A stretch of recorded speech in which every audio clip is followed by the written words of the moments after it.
Hi hello friends, welcome back to my channel. ಇನ್ನೂ ಯಾರೆಲ್ಲ ನಮ್ಮ ಚಾನಲ್ನ ಮೆಂಬರ್ಶಿಪ್ ತಗೊಂಡಿಲ್ವೋ ಈಗಲೇ ಹೋಗಿ ಮೆಂಬರ್ಶಿಪ್ ತಗೊಳ್ಳಿ. ಅಗ್ನಿಸಾಕ್ಷಿ ಭಾಗ 16. ಇದುವರೆಗೂ ಹಣ ಎಣಿಸಲಿಲ್ಲ. ಅದಕ್ಕೆ ಸರಿಯಾಯಿತು. ಇಲ್ಲದಿದ್ದರೆ 2 ಲಕ್ಷ ಕಡಿಮೆಯಾಗಿದೆ ಎಂದು ತಿಳಿದರೆ ಮೊದಲು ನನ್ನ ಮೇಲೆಯೇ ಅವಳಿಗೇನು ಅನುಮಾನ ಬರುತ್ತಿತ್ತು. ಆಗ ಗಾಯಗೊಂಡಿದ್ದೇನೆ ಎಂದು ಕೂಡ ನೋಡದೆ ಮತ್ತೆ ಇದರ ಮೇಲೆಯೇ ಹೊಡೆಯುತ್ತಾಳೆ ಎಂದುಕೊಳ್ಳುತ್ತಾ ಆ 2 ಲಕ್ಷ ಎಲ್ಲಿಂದ ತರಬೇಕೆಂದು ಶ್ರೀನುಗೆ ಅರ್ಥವಾಗುತ್ತಿಲ್ಲ. ಆದರೆ ಹೇಗಾದರೂ ತಂದು ಆ ಹಣವನ್ನು ಒಳಗೆ ಇಡಬೇಕು. ಆದರೆ ಅಷ್ಟು ಹಣ ಯಾರು ಕೊಡುತ್ತಾರೆ, ಹೇಗೆ ತರಬೇಕು, ಎಲ್ಲಿಂದ ತರಬೇಕು ಎಂಬುದು ಅವನ ಮುಂದೆ ಅತಿ ದೊಡ್ಡ ಪ್ರಶ್ನೆಯಾಗಿ ಕಾಣುತ್ತದೆ.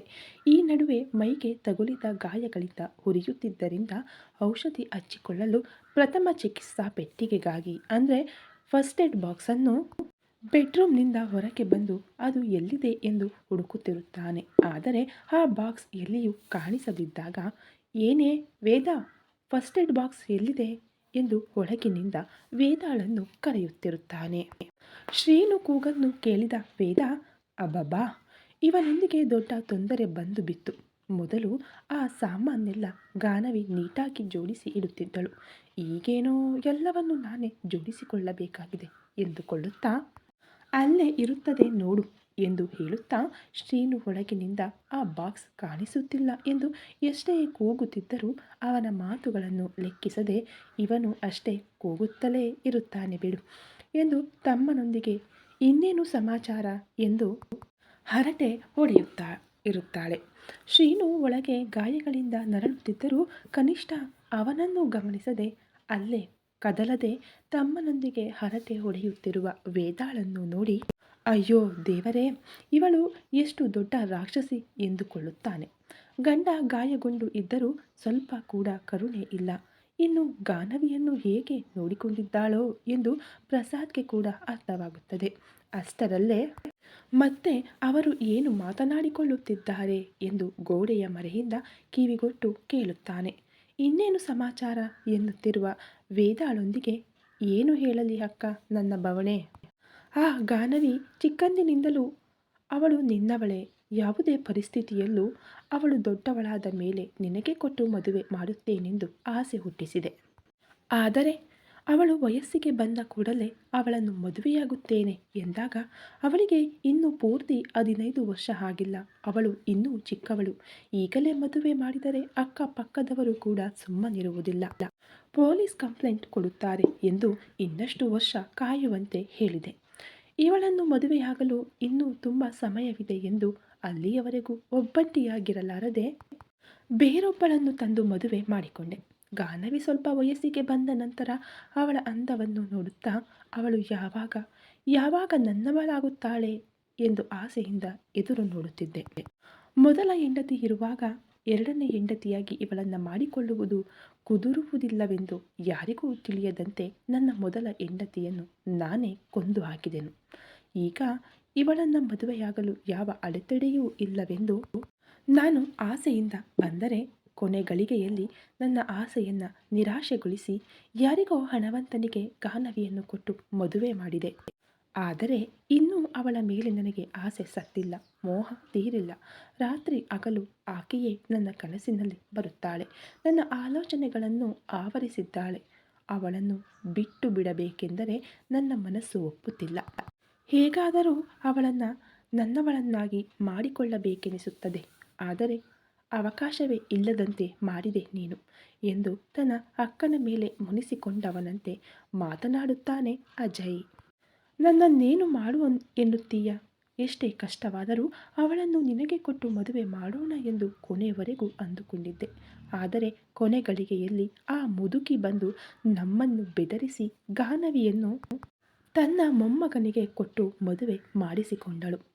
ಆಕೆ ಗಾನವಿಯನ್ನು ತನ್ನ ಮೊಮ್ಮಗನಿಗೆ ಕೊಟ್ಟು ಮದುವೆ ಮಾಡಲು ನಾವು ಒಪ್ಪದಿದ್ದರೆ ಚಿಕ್ಕಂದಿನಿಂದ ಗಾನವಿಯನ್ನು ಎಷ್ಟು ಹಿಂಸೆ ಪಡಿಸಿದ್ದೀವಿ, ಹೇಗೆ ಗುಲಾಮರಂತೆ ನೋಡಿಕೊಂಡಿದ್ದೇವೆ ಎಂದು ಪೊಲೀಸ್ ಸ್ಟೇಷನ್ನಲ್ಲಿ ಕಂಪ್ಲೇಂಟ್ ಕೊಟ್ಟು ನನ್ನನ್ನು ನಿಮ್ಮ ಭಾವನನ್ನು ಜೈಲಿಗೆ ಕಳುಹಿಸಿ ನಮ್ಮಿಂದ ಕಂಬಿ ಎಣಿಸುವಂತೆ ಮಾಡುತ್ತೇನೆಂದಳು. ವರ್ಷಗಟ್ಟಲೆ ನಮ್ಮನ್ನು ಹೊರಗೆ ಬರದಂತೆ ತನ್ನ ಹಣದಿಂದ ಪೊಲೀಸರನ್ನು ಕೊಂಡು ಕೇಸ್ ಸ್ಟ್ರಾಂಗ್ ಆಗಿ ಹಾಕಿ ದುಬಾರಿ ಲಾಯರನ್ನು ಇಟ್ಟು ಕಠಿಣ ಶಿಕ್ಷೆಯಾಗುವಂತೆ ಮಾಡುತ್ತೇನೆ ಎಂದು ಹೇಳಿದಳು. ಹಾಗೆ ಹೀಗೆ ಮಾಡುತ್ತೀಯಾ ಎಂದು ಕೇಳಿದರೆ, ಅಗತ್ಯವಿದ್ದರೆ ಅಕ್ಕಪಕ್ಕದವರೊಂದಿಗೆ ಮಾತನಾಡಿ ನಮಗೆ ವಿರುದ್ಧವಾಗಿ ಸಾಕ್ಷಿ ಹೇಳಿಸುತ್ತೇನೆ ಎಂದಳು. ನೀವು ಗಾನವಿಗೆ ಕೊಟ್ಟ ಕಷ್ಟಗಳೆಲ್ಲ ನಿಜವೇ ಆದುದರಿಂದ ಅವರ ಪ್ರಾಣಕ್ಕೆ ನಾವು ಗ್ಯಾರಂಟಿ ಕೊಟ್ಟರೆ ಎಂಥ ಪರಿಸ್ಥಿತಿಯಲ್ಲಾದರೂ ಅವರು ನಿಮ್ಮ ಮೇಲೆ ಕಂಪ್ಲೇಂಟ್ ಕೊಡುತ್ತಾರೆ, ಸಾಕ್ಷಿ ಹೇಳುತ್ತಾರೆ ಎಂದು ಹೇಳಿದಳು. ಆ ಪರಿಸ್ಥಿತಿಯಲ್ಲಿ ಏನು ಮಾಡಬೇಕೆಂದು ತಿಳಿಯದೆ, ಈ ವಯಸ್ಸಿನಲ್ಲಿ ಜೈಲಿಗೆ ಹೋಗಲಾಗದೆ ಅನಿವಾರ್ಯ ಪರಿಸ್ಥಿತಿಯಲ್ಲಿ ಗಾನವಿಯನ್ನು ಅವರ ಮೊಮ್ಮಗನಿಗೆ ಕೊಟ್ಟು ಮದುವೆ ಮಾಡಿದೆವು. ಆದರೆ ಆ ಬಂಗಾರದ ಗಿಣಿ ನಮ್ಮಿಂದ ಈ ರೀತಿಯಾಗಿ ತಪ್ಪಿಸಿಕೊಳ್ಳುತ್ತದೆ ಎಂದು ನಾನೀಗಲೂ ಅಂದುಕೊಂಡಿರಲಿಲ್ಲ. ಅಷ್ಟೇ ಅಲ್ಲದೆ ಗಾನವಿ ಹೆಸರಿನಲ್ಲಿರುವ ಹಣ ಕೂಡ ನನಗೆ ಅವಶ್ಯಕತೆ ಇಲ್ಲ ಎಂದು ಹೇಳಿದಳು. ನಿಮ್ಮ ಭಾವ ಮಾಡಿದ ಸಾಲಗಳೆಲ್ಲ ತಾನೇ ತೀರಿಸುತ್ತೇನೆ ಎಂದು, ಇನ್ನು ತನಗೆ ಈ ಮದುವೆಗೆ ಒಪ್ಪುವುದಿಲ್ಲ ಎಂದು ಹೇಳಲು ನನಗೆ ಯಾವುದೇ ಅವಕಾಶ ಇಲ್ಲವಾಯಿತು. ಅದಕ್ಕೆ ಈ ಮದುವೆಗೆ ಒಪ್ಪಿಕೊಂಡೆ. ಅಷ್ಟೇ ಹೊರತು ನಿನಗೆ ಅನ್ಯಾಯ ಮಾಡುವ ಉದ್ದೇಶ ನನಗಿಲ್ಲ. ಈಗಲೂ ಕೂಡ ಆ ಗಾನವಿ ತಿರುಗಿ ಬಂದರೆ ನಿನಗೆ ಕೊಟ್ಟು ಮದುವೆ ಮಾಡಬೇಕೆಂದಿದ್ದೆ. ಆದರೆ ನನಗೆ ಅನಾವಶ್ಯಕವಾಗಿ ನಿನಗೆ ಅವಳ ಆಸೆ ತೋರಿಸಿ ನಿನ್ನ ಮೊದಲ ಹೆಂಡತಿಯನ್ನು ಕೂಡ ಕೊಲ್ಲುವಂತೆ ಮಾಡಿದೆ. ಈಗ ಹೆಂಡತಿ ಇಲ್ಲದೆ ಊರು ಸುತ್ತುವಂತಾಗಿದೆ ಅಂದಾಗ ನನ್ನ ಮೊದಲ ಹೆಂಡತಿಯ ಬಗ್ಗೆ ನೀನು ಎತ್ತಬೇಡ ಅಕ್ಕ. ಅವಳ ಕೆಲಸ ಮುಗಿಯಿತು. ಇಲ್ಲದಿದ್ದರೆ ಮರ್ಯಾದೆಯಾಗಿ ನಾನು ಎರಡನೇ ಮದುವೆ ಮಾಡಿಕೊಳ್ಳುತ್ತೇನೆ. ನನ್ನ ಮೊದಲ ಹೆಂಡತಿಯಾಗಿ ನಾನು ಎರಡನೇ ಮದುವೆ ಮಾಡಿಕೊಳ್ಳಲು ತನಗೆ ಯಾವುದೇ ಅಭ್ಯಂತರವಿಲ್ಲ ಎಂದು ಸಹಿ ಹಾಕು ಎಂದರೆ ನಾನು ಸತ್ತರೂ ಹಾಕುವುದಿಲ್ಲ. ನನ್ನ ಹಾಗೆ ಇನ್ನೊಂದು ಹುಡುಗಿ ನಿನ್ನ ಕಾಮಕ್ಕೆ ಬಲಿಯಾಗಲು ಬಿಡುವುದಿಲ್ಲ ಎಂದು ನನಗೆ ಎದುರು ತಿರುಗಿದಳು. ಅದರಿಂದ ನನ್ನ ಆನಂದಗಳಿಗೆ ಅವಳು ಎಲ್ಲಿ ಅಡ್ಡಿ ಬರುತ್ತಾಳೋ ಎಂದು ಅಡುಗೆ ಮನೆಯಲ್ಲಿ ಗ್ಯಾಸ್ ಲೀಕ್ ಮಾಡಿ ಸಾಯಿಸಿದೆ. ಅಕ್ಕಪಕ್ಕದವರಿಗೆ ಆಕಸ್ಮಿಕವಾಗಿ ಸಿಲಿಂಡರ್ ಸ್ಫೋಟಗೊಂಡು ಸತ್ತಳು ಎಂದು ಮ್ಯಾನೇಜ್ ಮಾಡಿದೆ. ಪೊಲೀಸರಿಗೂ ಕೂಡ ಹಣ ಕೊಟ್ಟು ಮ್ಯಾನೇಜ್ ಮಾಡಿದೆ. ಅವಳು ಸತ್ತು ನನಗೊಂದು ದರಿದ್ರ ಬಿಟ್ಟಿತು ಎಂದು. ಇನ್ನು ಗಾನವಿ ನನ್ನವಳೆ ಎಂದು ನಾನು ಎಷ್ಟೋ ಆಸೆಯಿಂದ ಇಲ್ಲಿಗೆ ಬಂದರೆ ನನ್ನ ಆಸೆ ನೆರವೇರದೆ ಹೋಯಿತು. ಆದರೂ ಆ ಮುದುಕಿ ತನ್ನ ಮೊಮ್ಮಗನಿಗೆ ಗಾನವಿನೇ ಬೇಕೆಂದು ಕೋರುವುದಕ್ಕೆ ಕಾರಣವೇನು? ಅವರು ತುಂಬ ದೊಡ್ಡ ಕೋಟ್ಯಾಧಿಪತಿಗಳು. ಅವರು ಕೇಳಿದರೆ ಹಣವಿರುವ ಹುಡುಗಿಯರು, ದೊಡ್ಡ ದೊಡ್ಡ ಬಿಸ್ನೆಸ್ ಮ್ಯಾನ್ಗಳು ತಮ್ಮ ಮಕ್ಕಳನ್ನು ಆ ಹುಡುಗನಿಗೆ ಕೊಟ್ಟು ಮದುವೆ ಮಾಡಲು ಅವರ ಮನೆಯ ಮುಂದೆ ಕ್ಯೂ ನಿಲ್ಲುತ್ತಾರೆ. ಅಂತಹದರಲ್ಲಿ ಅವರನ್ನೆಲ್ಲ ಕಾಲ ದೂಡಿ ಗಾನವಿನೇ ಬೇಕೆಂದು ಏಕಷ್ಟು ಹಠ ಹಿಡಿದಳು ಆಕೆ. ಇದರಲ್ಲಿ ಏನಾದರೂ ಮರ್ಮವಿದೆಯೇ? ಗಾನವಿಗೂ ಆ ಮುದುಕಿಗೂ ಏನಾದರೂ ಸಂಬಂಧ ಇದೆಯೇ ಅಂದಾಗ, ಚೇಚೆ ಅಂತಹದೇನೂ ಇರುವುದಿಲ್ಲ. ಹಾಗಾಗಿದ್ದರೆ ಅವಳ ಅಮ್ಮ ಅಪ್ಪ ಸತ್ತಾಗಲೇ ಅವರು ಬರಬೇಕಿತ್ತು ತಾನೇ ಅಂದಾಗ, ಹಾಗಲ್ಲದೆ ಇಷ್ಟು ವರ್ಷಗಳ ನಂತರ ಏಕೆ ಬರುತ್ತಾರೆ? ಗಾನವಿಗೆ ನಾವು ಊಟ ಹಾಕದೆ ಹಳಸಲು ಅನ್ನ ಹಾಕಿ ಒಣಗಿಸಿದರೂ ನೋಡಲು ಬಿಳಿ ಚರ್ಮದೊಂದಿಗೆ ಸುಂದರವಾಗಿಯೇ ಇರುತ್ತಾಳೆ. ಅದರಲ್ಲಿ ಅವಳಿಗೆ ಅಣುಕು, ವಿನಯ, ದೊಡ್ಡವರೆಂದರೆ ಗೌರವ ಇವೆಲ್ಲ ತುಂಬ ಹೆಚ್ಚು. ಇದು ಆ ದಿನ ಅನಿರೀಕ್ಷಿತವಾಗಿ ದೇವಸ್ಥಾನಕ್ಕೆ ಹೋದಾಗಲೇ ಆ ಹಿರಿಯರು ಕೂಡ ದೇವಸ್ಥಾನಕ್ಕೆ ಬಂದಿದ್ದರಂತೆ. ಇವಳ ಅಂದ, ಅಣುಕು, ವಿನಯ ನೋಡಿ ಆ ಹುಡುಗಿ ಯಾರು ಎಂದು ಪೂಜಾರಿಯವರನ್ನು ವಿಚಾರಿಸಿದರಂತೆ. ಆಗ ಅವರು ತಂದೆ ತಾಯಿ ಇಲ್ಲದವಳು ಚಿಕ್ಕಪ್ಪ ಚಿಕ್ಕಮ್ಮನ ಬಳಿ ಬೆಳೆಯುತ್ತಿದ್ದಾಳೆ. ನಾವು ಅವಳನ್ನು ಏನೋ ಕಷ್ಟಪಡಿಸುತ್ತಿದ್ದೇವೆ ಎಂದು ಇವಳ ಗೋಳನ್ನೆಲ್ಲ ಆ ಹಿರಿಯರ ಬಳಿ ಹೇಳಿಕೊಂಡರಂತೆ. ಅದರಿಂದ ಆಕೆಗೆ ಇವಳ ಮೇಲೆ ಕರುಣೆ ಉಂಟಾಗಿ ತನ್ನ ಮೊಮ್ಮಗನಿಗಿರುವ ಮೂಗಿನ ಮೇಲಿನ ಕೋಪಕ್ಕೆ ಇವಳಿಗೆ ಇರುವ ಸಹನೆಗೆ ಇವಳು ಅವನ ಮೊಮ್ಮಗನಿಗೆ ಸರಿಯಾಗಿ ಹೊಂದುತ್ತಾಳೆ ಎಂದು ಅಂದುಕೊಂಡು ಮದುವೆ ನಿಶ್ಚಯಿಸಿ ತನ್ನ ಮೊಮ್ಮಗ ಎಷ್ಟು ಬೇಡವೆಂದರೂ ಬಲವಂತವಾಗಿ ಕೊಟ್ಟು ಮದುವೆ ಮಾಡಿದ್ದಾಳೆ ಅಂದಾಗ, ಅಂದರೆ ಆಕೆಯ ಮೊಮ್ಮಗನಿಗೆ ಗಾನವಿ ಎಂದರೆ ಇಷ್ಟವಿಲ್ಲವೇ ಎಂದು ಸಂತೋಷದಿಂದ ಕೇಳುತ್ತಾನೆ. ಅಜಯ್ ಅವಳ ಮೇಲೆ ಇಷ್ಟವಿಲ್ಲದೆಯೇ ಮದುವೆ ಮಾಡಿಕೊಂಡಿದ್ದಾನ? ಹಾಗಾದರೆ ನಮಗೊಂದು ಅವಕಾಶ ಸಿಕ್ಕದಂತೆಯೇ ಸರಿ ಅಕ್ಕ. ಹೇಗಿದ್ದರೂ ಅವನಿಗೆ ಗಾನವಿ ಎಂದರೆ ಇಷ್ಟವಿಲ್ಲವಾದ್ದರಿಂದ ಅವನ ಮನಸ್ಸಿನಲ್ಲಿ ಗಾನವಿ ಬಗ್ಗೆ ಇಲ್ಲ ಸಲ್ಲದನ್ನ ಹೇಳಿದರೆ ಸಾಕು. ಅವನು ಗಾನವಿಯನ್ನು ತನ್ನ ಹತ್ತಿರಕ್ಕೂ ಕೂಡ ಬರಗೊಡುವುದಿಲ್ಲ. ಆಗ ಅವರಿಬ್ಬರ ಮಧ್ಯೆ ದೂರ ಬೆಳೆಯುತ್ತದೆ. ಆಗ ನಾವು ಹೇಗೋ ಮಾಡಿ ಗಾನವಿಯನ್ನು ಇಲ್ಲಿಗೆ ಕರೆತರಬಹುದು. ಹೇಗಿದ್ದರೂ ಅವಳೆಂದರೆ ಇಷ್ಟವಿಲ್ಲದ ಕಾರಣ ಅವಳ ಬಗ್ಗೆ ಅವಳು ಕಾಣದಿದ್ದರೂ ದೊಡ್ಡದಾಗಿ ತಲೆಕೆಡಿಸಿಕೊಳ್ಳುವುದಿಲ್ಲ. ಆಗ ನಮ್ಮ ಕೆಲಸ ಕೂಡ ಸುಲಭವಾಗುತ್ತದೆ. ಆದರೆ ಅವನ ಮನಸ್ಸಿನಲ್ಲಿ ವಿಷ ತುಂಬಲು ನಮಗೆ ಕೂಡ ಒಂದು ಅವಕಾಶ ಬೇಕು ಅಕ್ಕ. ಆ ಅವಕಾಶವನ್ನು ನಾವು ಹೇಗಾದರೂ ಯಾರ ಮೂಲಕವಾದರೂ ಪಡೆದುಕೊಳ್ಳಬೇಕು. ಅದು ಯಾರ ಮೂಲಕ ಸಾಧ್ಯವಾಗುತ್ತದೆಯೋ ತಕ್ಷಣವೇ ನಾವು ಕಂಡುಹಿಡಿಯಬೇಕು ಎಂದು ಅಜಯ್ ಹೇಳಿದಾಗ, ನಾನು ಅಷ್ಟು ಹುಚ್ಚಿಯ ಹಾಗೆ ಕಾಣುತ್ತಿದ್ದೇನೆಯೇ ಎಂದೋ ನಾನು ಆ ಕೆಲಸ ಶುರು ಮಾಡಿದ್ದೇನೆ. ಗಾನವಿಯ ಗಂಡನ ಮನಸ್ಸಿನಲ್ಲಿ ಅವಳ ಮೇಲೆ ವಿಷ ತುಂಬಿದ್ದೇನೆ. ನನ್ನ ಊಹೆಯೇ ನಿಜವಾಗಿದ್ದರೆ ಗಾನವಿಯನ್ನು ಇದುವರೆಗೂ ಅವನು ಮುಟ್ಟಿಯೂ ಇರುವುದಿಲ್ಲ. ನನ್ನನ್ನು ಹೋಗಿ ಬಿಟ್ಟವಳನ್ನು ಸುಖವಾಗಿ ಹೇಗೆ ಬದುಕಲು ಬಿಡುತ್ತೇನೆ? ಅವಳು ಅಲ್ಲಿಗೆ ಹೋದರೂ ಕೂಡ ಸುಖವಾಗಿ ಬದುಕಲು ಬಿಡುವುದಿಲ್ಲ. ಎಂಥ ಪರಿಸ್ಥಿತಿಯಲ್ಲೂ ಅವಳು ನನ್ನ ಕಾಲುಗಳ ಹತ್ತಿರ ಇರಬೇಕಾದವಳೆ, ನನಗೆ ಜೀವಮಾನವಿಡೀ ಚಾಕರಿ ಮಾಡಬೇಕಾದವಳೆ ಎಂದು ಅಂದುಕೊಳ್ಳುತ್ತಾ ಹಲ್ಲು ಕಡಿಯುತ್ತಿರುತ್ತಾಳೆ. ವೇದ ಹಾಗೆ ಮಾತನಾಡುತ್ತಿದ್ದರೆ ಅಜಯ್ಗೆ ಗಾನವಿ ತನ್ನ ಅಕ್ಕನಿಗೆ ಜೀವಮಾನವಿಡೀ ಚಾಕರಿ ಮಾಡಬೇಕಾದವಳೆ ಎನ್ನುವ ಮಾತು ಕೇಳಿಸುವುದಿಲ್ಲ. ಆದರೆ ಅವಳು ಇಲ್ಲಿಗೆ ಬಂದರೆ ಮಾತ್ರ ಅವಳ ಅಂದವೆಲ್ಲ ತನ್ನ ಸ್ವಂತವಾಗುತ್ತದೆ ಎಂದು ಸಂತೋಷ ಪಡುತ್ತಿರುತ್ತಾನೆ. ಯಾವುದೋ ಆಲೋಚನೆಯಲ್ಲಿದ್ದ ಅಜಯ್ನನ್ನು ನೋಡುತ್ತಾ, ಅದಕ್ಕೆ ಯಾರಿಗೂ ತಿಳಿಯದಂತೆ ಬಂದ ಅವಕಾಶವನ್ನು ಬಳಸಿಕೊಂಡೆ. ನಮ್ಮ ಮನೆಗೆ ಗಾನವಿಯ ವಿವರಗಳನ್ನು ತಿಳಿದುಕೊಳ್ಳಲು ಜಾರಿ ಅವರು ಬಂದಾಗ ಬುದ್ಧಿವಂತಿಕೆಯಿಂದ ಅವರಿಗೆ ತಿಳಿಯದಂತೆ ಇಂದಿನ ಬಾಗಿಲಿಗೆ ಹೋಗಿ ಆ ಹುಡುಗನ ಬಳಿ ಮಾತನಾಡಿ, ಗಾನವಿ ಅನಾಥಾಸೆಯವಳು, ತುಂಬ ಆಸ್ತಿ ಇರುವವನನ್ನೇ ನೋಡಿ ಬಲೆ ಬೀಸಿ ಮದುವೆ ಮಾಡಿಕೊಳ್ಳಬೇಕೆಂದು ಎಷ್ಟೋ ದಿನಗಳಿಂದ ಕನಸು ಕಾಣುತ್ತಿದ್ದಳೆಂದು, ಆ ಕನಸು ನನಸಾಗುವ ದಾರಿ ಅನಿರೀಕ್ಷಿತವಾಗಿ ತನ್ನ ಅಜ್ಜಿಯ ರೂಪದಲ್ಲಿ ತನ್ನ ಹತ್ತಿರ ಬಂತೆಂದು ತನ್ನ ಮುಂದೆ ಒಳ್ಳೆಯವಳಂತೆ ನಟಿಸಿ ತನ್ನನ್ನು ನಂಬಿಸಿ ಆಸ್ತಿಗಾಗಿಯೇ ಆದಿಯನ್ನು ಮದುವೆಯಾಗಿದ್ದಾಳೆ ಎಂದು ಅವನ ಮನಸ್ಸಿನಲ್ಲಿ ತುಂಬಿಬಿಟ್ಟೆ. ಅವನು ಕೂಡ ನನ್ನ ಮಾತುಗಳನ್ನು ನಂಬಿದಂತೆ ಅನ್ನಿಸಿತು. ಹಾಗಾಗಿ ಇಷ್ಟು ಬೇಗ ಅವರಿಬ್ಬರು ಒಂದಾಗಲು ಸಾಧ್ಯವಿಲ್ಲ. ಮತ್ತೆ ಗಾನವಿಯ ನಡವಳಿಕೆಯನ್ನು ನೋಡಿ ಆ ಹುಡುಗನ ಮನಸ್ಸಿನಲ್ಲಿ ಅವಳ ಮೇಲೆ ಇಷ್ಟವಾಗುವ ಮುನ್ನವೇ ಅವಳನ್ನು ಇಲ್ಲಿಗೆ ಎಳೆದುಕೊಂಡು ಬರಬೇಕು. ಅದಕ್ಕೆ ಏನಾದರೂ ಅವಕಾಶ ಸಿಗುತ್ತದೆಯೇ ಎಂದು ನಾನು ಕೂಡ ಆಲೋಚಿಸುತ್ತಿದ್ದೇನೆ ಎಂದು ವೇದ ಹೇಳುತ್ತಾಳೆ. ಆದರೆ ಆ ಮುದುಕಿ ಮನೆಯಲ್ಲಿರುವಾಗ ನಾವೇನು ಮಾಡಲು ಸಾಧ್ಯವಿಲ್ಲ ಅಂದಾಗ, ಆ ಮುದುಕಿ ಏನು ಮಾಡುತ್ತಾಳೆ ಅಕ್ಕ? ಅವಳನ್ನು ಕಟ್ಟಿ ಹಾಕಿ 4 ಒತ್ತರೆ ಮೂಲೆಯಲ್ಲಿ ಬಿದ್ದಿರುತ್ತಾಳೆ ಅನ್ನುತ್ತಾನೆ. ಅಷ್ಟು ಸುಲಭವಾಗಿ ಆಕೆಯನ್ನು ತೆಗೆದುಹಾಕಲು ಆಗುವುದಿಲ್ಲವೋ? ಆಕೆ ಈ ಊರಿನ ಜಮೀನ್ದಾರೆ, ಜೊತೆಗೆ ಹಣದ ಬಲ, ಅಧಿಕಾರ ಬಲ ಎಲ್ಲವೂ ಇರುವ ಮನುಷ್ಯಳು.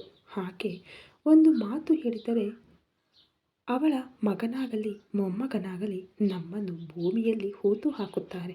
ನಮ್ಮ ಶವಗಳು ಕೂಡ ಯಾರಿಗೂ ಸಿಗುವುದಿಲ್ಲ. ಅಷ್ಟು ಸಮರ್ಥರು ಅವರು. ಅದಕ್ಕೆ ಯಾರಿಗೂ ಯಾವುದೇ ಅನುಮಾನ ಬಾರದಂತೆ ಅವಳನ್ನು ಎತ್ತಿಕೊಂಡು ಬರಬೇಕು. ಇಲ್ಲದಿದ್ದರೆ ಅವಳಾಗಿಯೇ ಆ ಮನೆಯಿಂದ ಓಡಿ ಬರುವಂತೆ ಮಾಡಬೇಕು. ನಮ್ಮ ಕೈಗೆ ಮಣ್ಣು ಅಂಟದಂತೆ ಅವಳೇ ಇಲ್ಲಿಗೆ ಬರುವಂತೆ ಮಾಡಬೇಕು. ಆಗಲೇ ನಾವು ಸೇಫ್ ಆಗಿರುತ್ತೇವೆ. ಇಲ್ಲದಿದ್ದರೆ ನಾವು ಎಷ್ಟೇ ವೇಷಗಳನ್ನು ಹಾಕಿದರೂ ಆ ಮುದುಕಿ ನಮ್ಮನ್ನು ಕಂಡುಹಿಡಿಯುತ್ತಾಳೆ.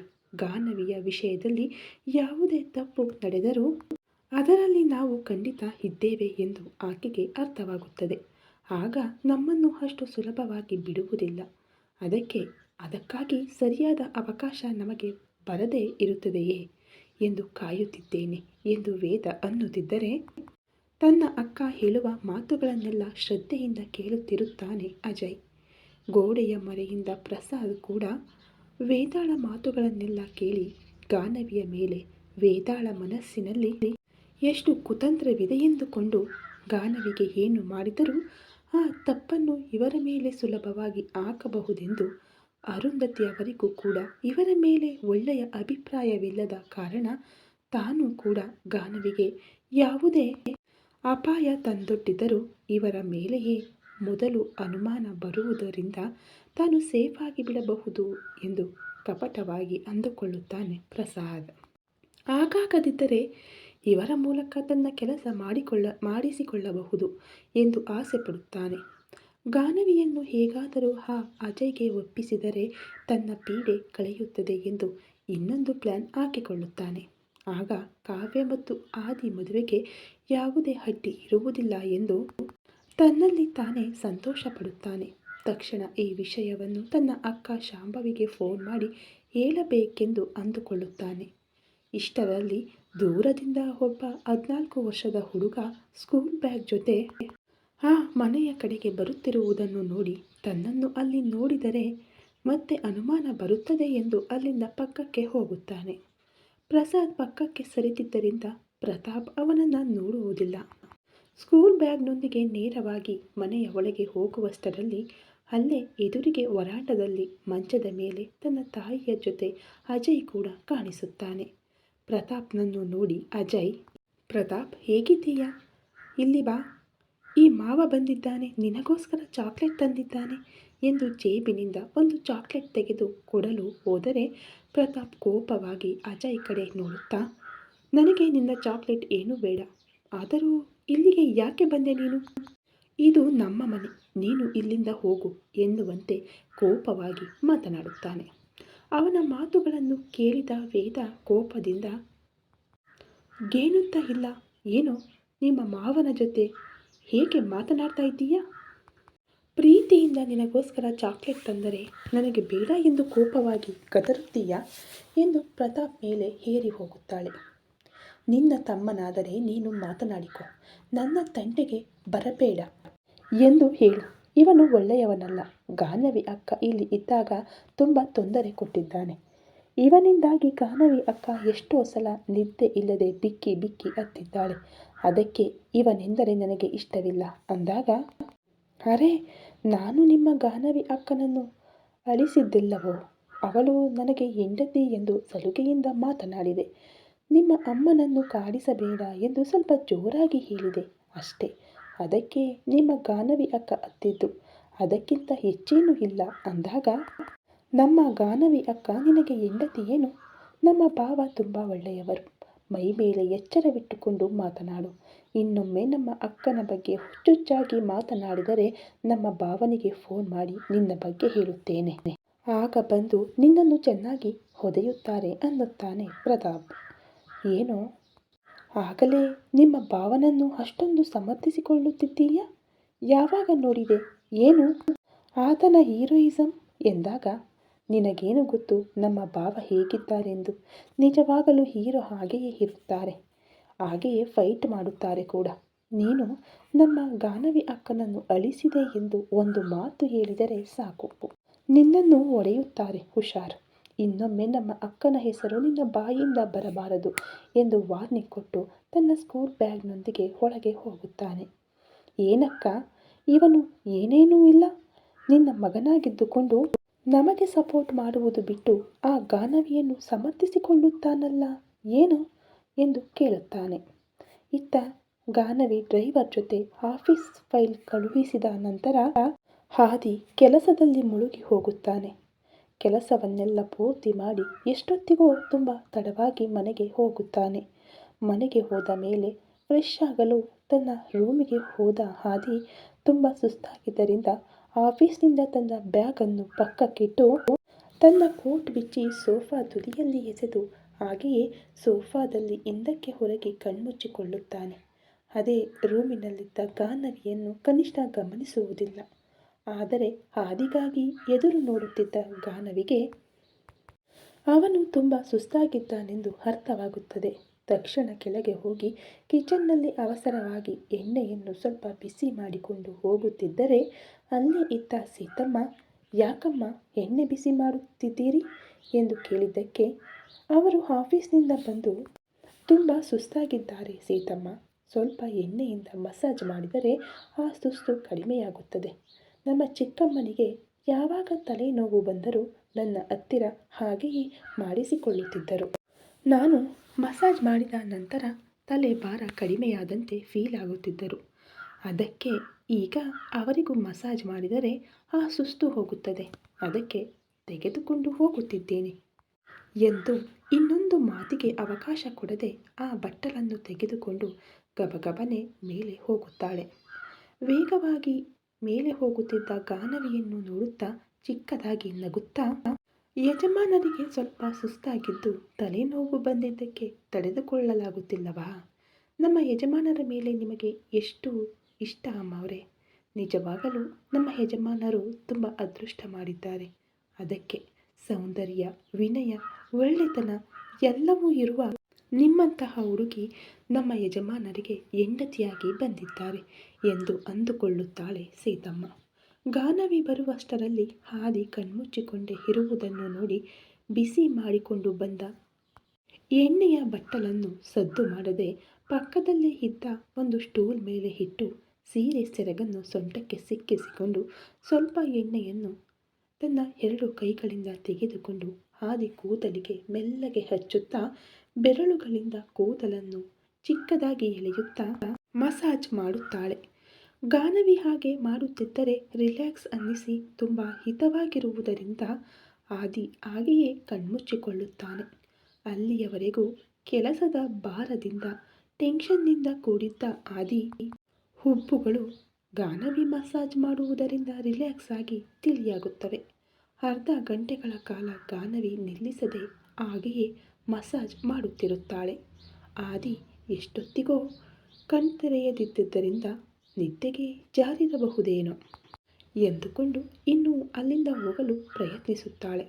ಗಾನವಿ ಮಸಾಜ್ ಮಾಡುವುದನ್ನು ನಿಲ್ಲಿಸಿದ್ದರಿಂದ ಅಲ್ಲಿಯವರೆಗೂ ರಿಲ್ಯಾಕ್ಸ್ ಫೀಲ್ ಆದ ಆದಿ ಗಾನವಿ ಮಸಾಜ್ ನಿಲ್ಲಿಸಿದ ಕಾರಣ ಮತ್ತೆ ಆ ಫೀಲ್ ಇಲ್ಲದ್ದರಿಂದ ಏನಾಯಿತೆಂದು ಕಣ್ತೆರೆಯುತ್ತಾನೆ. ಸುತ್ತಲೂ ನೋಡಿದ ಆದಿಗೆ ಯಾರೂ ಕಾಣಿಸದೆ ತನ್ನ ಹಿಂದೆಯೇ ಯಾರೋ ಇದ್ದಾರೆನಿಸಿ ಹಿಂದಕ್ಕೆ ತಿರುಗಿದ ಆದಿಗೆ ಗಾನವಿ ಅಲ್ಲಿ ಕಾಣಿಸುವುದರಿಂದ ಅವಳನ್ನು ನೋಡಿ, ನೀನು ನನ್ನ ಹಿಂದೆ ಏನು ಮಾಡ್ತಾ ಇದ್ದೀಯಾ ಎಂದು ಸೀರಿಯಸ್ ಆಗಿ ಕೇಳುತ್ತಾನೆ.